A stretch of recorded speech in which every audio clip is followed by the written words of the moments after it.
Assalamualaikum warahmatullahi wabarakatuh. Perkenalkan, nama saya Widya Apriansudita. Saya dari PBA 1. Di sini saya akan menjelaskan tentang konsep dasar filsafat pendidikan Islam. Sekilas tentang konsep dasar filsafat pendidikan Islam. Konsep dasar filsafat pendidikan Islam merupakan bidang kajian yang bertujuan untuk memahami dan mengembangkan sistem pendidikan berdasarkan ajaran Islam. Pendidikan Islam ini tidak hanya menekankan aspek kognitif, tetapi juga membangun karakter akhlak individu agar menjadi manusia yang lebih baik dan manusia yang seimbang antara ilmu dunia dan akhirat. Oke, selanjutnya yaitu di sini saya akan membahas beberapa hal. Yang pertama, bagaimana pengertian filsafat pendidikan Islam dalam perspektif Islam. Yang kedua, apa saja landasan yang digunakan filsafat pendidikan Islam. Yang ketiga, apa tujuan utama dari pendidikan Islam. Yang keempat, bagaimana metode pendidikan yang digunakan dalam Islam. Dan yang terakhir, yaitu yang kelima, bagaimana penerapan filsafat pendidikan Islam dalam sistem pendidikan modern. Langsung saja, yang pertama yaitu filsafat pendidikan Islam adalah kajian yang membahas konsep, prinsip, dan nilai-nilai pendidikan berdasarkan ajaran Islam. Oke, selanjutnya di sini saya akan membahas tentang landasan filsafat pendidikan Islam. Seperti yang saya jelaskan di atas, atau saya tulis di atas, filsafat pendidikan Islam memiliki 3 landasan. Yang pertama yaitu ontologis. Apa sih ontologis itu? Ontologis adalah manusia dalam Islam dipandang sebagai makhluk yang memiliki akal, hati, dan jasmani yang harus berkembang secara seimbang. Selanjutnya ada epistemologi. Apa epistemologi itu? Jadi, epistemologi ini adalah sumber ilmu dalam Islam yang berasalkan dari wahyu, seperti Al-Quran dan hadis. Selanjutnya, aksiologi. Apa sih aksiologi itu? Aksiologi ini adalah pendidikan Islam yang bertujuan membentuk individu yang memiliki etika dan moral tinggi, serta mampu menerapkan ilmu untuk kemaslahatan umum.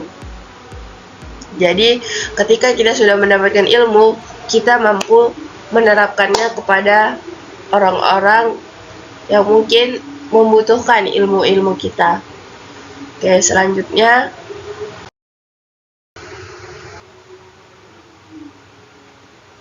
di sini filsafat pendidikan Islam memiliki beberapa tujuan. Namun di sini saya hanya menulisnya 5 tujuan.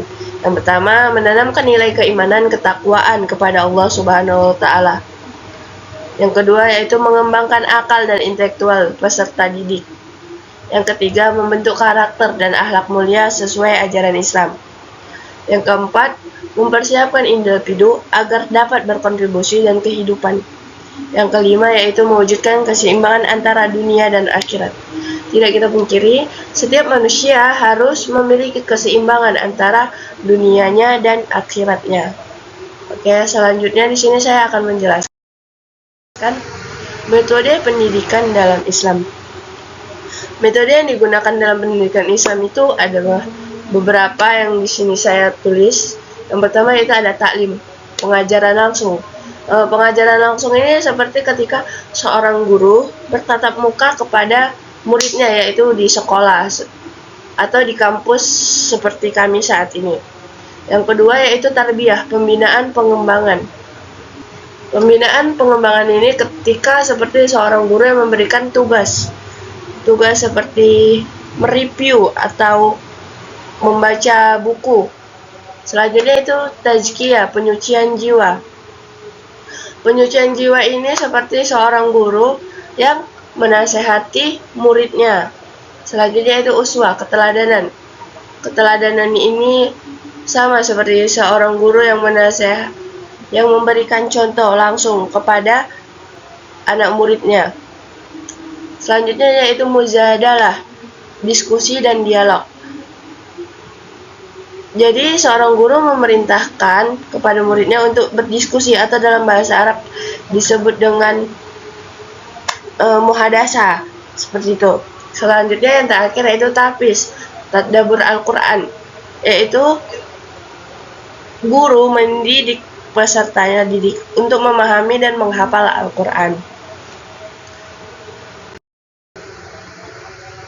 Selanjutnya yaitu penerapan filsafat pendidikan Islam dan pendidikan modern. Tidak kita pungkiri, ini sangat berpengaruh pada era saat ini.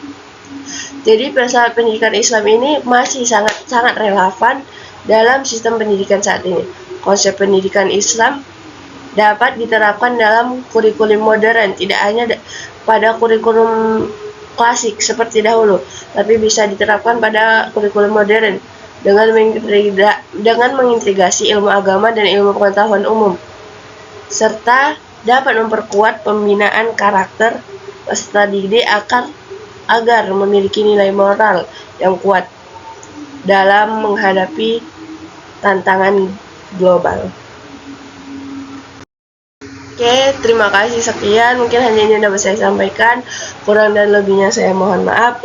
Saya akhiri, billahi taufiq wal hidayah. Wassalamualaikum warahmatullahi wabarakatuh.